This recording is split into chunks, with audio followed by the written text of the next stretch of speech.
अमृता जी नमस्कार। नमस्कार मोदी जी, आपका बहुत आभारी हूँ। आप मुझे चांस दिए हैं लोगों की सेवा करने के लिए। हम 100% कोशिश करेंगे। आपका चुनाव अभियान कैसा चल रहा है? अभी तो हम निकले हैं, तो एक बीजेपी कोई उनका पिता का देहांत हो गया, हम इधर ही आए हुए हैं, तो अभी वापस जाके हम प्रचार में ही निकलेंगे। अमृता जी, आप महाराजा कृष्णराय चंद की विरासत को आगे ले जा रही है। एक बात आपको हम शेयर करना चाहेंगे, हम क्या कह सकते हैं? जी जी जरूर, मुझे अच्छा लगेगा। ये जो महाराजा कृष्णचंद्र का हम फैमिली है, तो उसका भी ये लोग विरोध कर रहे हैं। क्या बोल रहे हैं कि वो ब्रिटिश के साथ साथ दिया था, फिर वो मैंने हम लोगों को गद्दार समझते हैं। क्यों किया वो नहीं बोल रहा है। इतना जमीन दान किया, इतना सब लोगों के लिए किया, भलाई के लिए किया, वो सब नहीं बोल रहे हैं। लेकिन क्या बोल रहे हैं, तो हम बोला कि क्यों किया ऐसा महाराजा कृष्णचंद्र, अगर नहीं करते तो हमारा सनातन धर्म तो पूरा खत्म हो जाता है कि नहीं।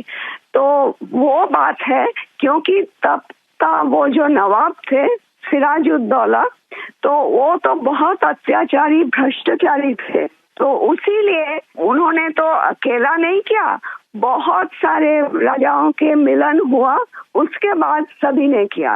जगत सेठ भी थे और राजाओं थे, तो उसी सभी के मेहनत से ये काम सफल हुआ। तो अगर नहीं होता, आज हम हिंदू नहीं रह पाते, हमारा भाषा दूसरा होता, हमारा वेशभूषा एकदम अलग होता और सभी अलग हो जाते। हम तो दूसरों के अधीन रहते ना, यही बात है।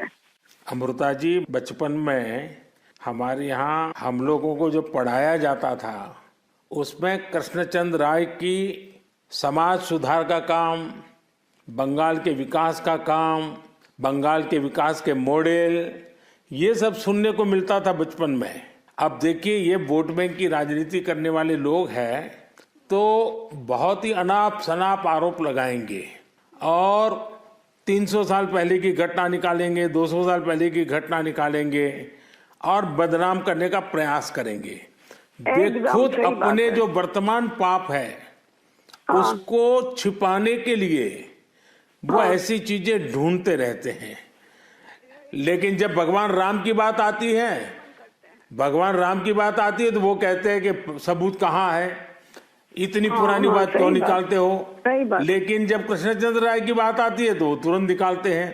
तो इस प्रकार से उनके दोगलापन होता है और आपको इसका बिल्कुल मन में प्रेशर नहीं लेना चाहिए।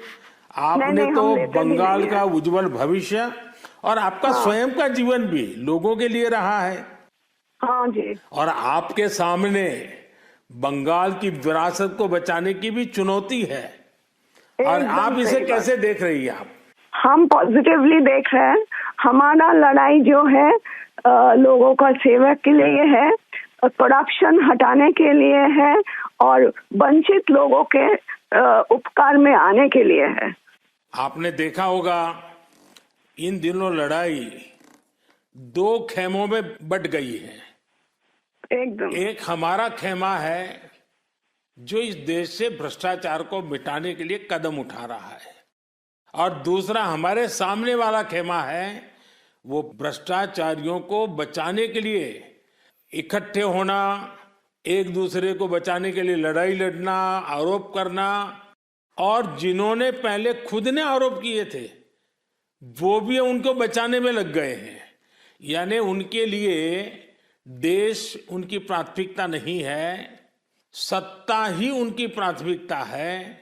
और इसलिए चुनाव में हमने भ्रष्टाचार मुक्त भारत बनाने के लिए लड़ना ही लड़ना है, क्योंकि हमारे देश के युवाओं का भविष्य उज्जवल बने, इसलिए भ्रष्टाचार से मुक्त देश होना ही चाहिए। आपको देखकर ही हम आए हैं। जी अमृता जी, मैं बहुत आपका आभारी हूँ, क्योंकि हमारी टोली को आपने जब ये बताया तो मुझे जरूर लगा कि मुझे एक बार आपसे बात करनी चाहिए। अमृता जी, बंगाल के अन्य इलाकों की तरह हाँ जी, कृष्णा नगर में भी बीजेपी को बहुत उम्मीद के नजर से देखा जाता है। अब आप वहां लोगों से मिल रही हैं आपको भी लोगों का उत्साह उमंग फील होता होगा। बहुत जनों ने बोला उन लोगों का डीए अटक गया, बहुत जनों ने बोला स्कूल में भर्ती कराने के लिए लाखों का पैसा चाहिए, बहुत जनों ने बोला हमको कि हमको बोला था कि घर देंगे, नहीं दिया। तो क्या बोले इसको। अमृता जी, मैं आपको एक बात बताता हूँ। हाँ जी। मैं एक लीगल एडवाइस ले रहा हूँ। हाँ प्लीज बोलिए। हमने बंगाल में ये ईडी वालों ने करीब 3,000 करोड़ रुपया इनका अटैच किया हुआ है। अब ये पैसा गरीब आदमी का पैसा है। किसी ने शिक्षक होने के लिए पैसा दिया, किसी ने क्लार्क होने के लिए पैसा दिया। वो सभी लोग जानते हैं। वो एकदम फेडअप हो गया, एकदम हाल छोड़ दिया। हम जो देख रहे हैं टीएमसी के ऊपर बहुत लोग नाराज है क्योंकि ये सब बहुत अत्याचार हो रहा है। तो मैं जो लीगल एडवाइस ले रहा हूँ, तो मेरी इच्छा ये है, अगर मुझे लीगल एडवाइस मिलेगी तो नई सरकार बनते ही जो भी कानूनी प्रावधान करना पड़ेगा, कुछ नियम बनाने पड़ेंगे, तो मैं ये जो 3,000 करोड़ रुपया है, जो गरीब लोगों का पैसा है और जिसने इस प्रकार का पैसा रिश्वत में दिया है, उन सबको मैं वापस पैसा करना चाहता हूं। तो आप पब्लिक में जरूर बताइए कि मोदी जी से मेरी फोन पर बात हुई है और उन्होंने कहा है कि बंगाल के लोग विश्वास करें कि जो 3,000 करोड़ रुपया ईडी ने अटैच किया हुआ है, वो 3,000 करोड़ रुपया गरीबों का पैसा है बंगाल के, और वो उनको वापस देने के लिए कोई न कोई रास्ता मैं खोजूंगा। ये जरूर बताइए आप लोगों को। हम बोलेंगे। अमृता जी, पूरे बंगाल में बड़ी संख्या में लोग बीजेपी के साथ आ रहे हैं। जब आप क्षेत्र के लोगों से बात करती है, वो क्या बात करते हैं? अपनी अपेक्षाएं आपको बताते हैं क्या? हाँ बताते तो हैं। आपके कामों पे हमारा भरोसा है, ये सब बताते हैं। और हम पूछते हैं कि महुआ मैत्रो का क्या होगा, बोलो उसको तो जेल ही जाना है। अच्छा, लोग बोलते हैं। हाँ जी। अच्छा, ये मोदी की गारंटी को लेकर आपके लोकसभा के क्षेत्र में लोगों तक बात पहुंची है? हाँ हाँ, हम तो बोले हैं। तो बोला मोदी जी की तरह हमारा भी गारंटी है, हम जरूर कोशिश करेंगे आपका सेवा में आने का। अमृता जी, मुझे बहुत अच्छा लगा आपसे बात कर करके, और मुझे विश्वास है कि आप विजयी होकर के आपके परिवार की जो बंगाल की सेवा करने की परंपरा रही है, उस परंपरा को आप आगे बढ़ाएगी।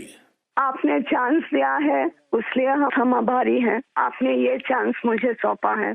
बस आप जीत करके आइए, हम मिलकर के बंगाल के लोगों की बहुत सेवा करेंगे। और आप भी जीतने के बाद पहले 100 दिन में कृष्णनगर में क्या करना है, उसका पूरा काम निकाल के रखिए। मैं पूरी तरह आपके साथ खड़ा रहूंगा, और उसमें से जो भी काम भारत सरकार को करने होंगे वो तुरंत कराने का हम प्रयास करेंगे। आपका आशीर्वाद मुझे चाहिए बस जनता का आशीर्वाद हम सबको चाहिए। जनता का आशीर्वाद ही हमारी सबसे बड़ी ताकत है।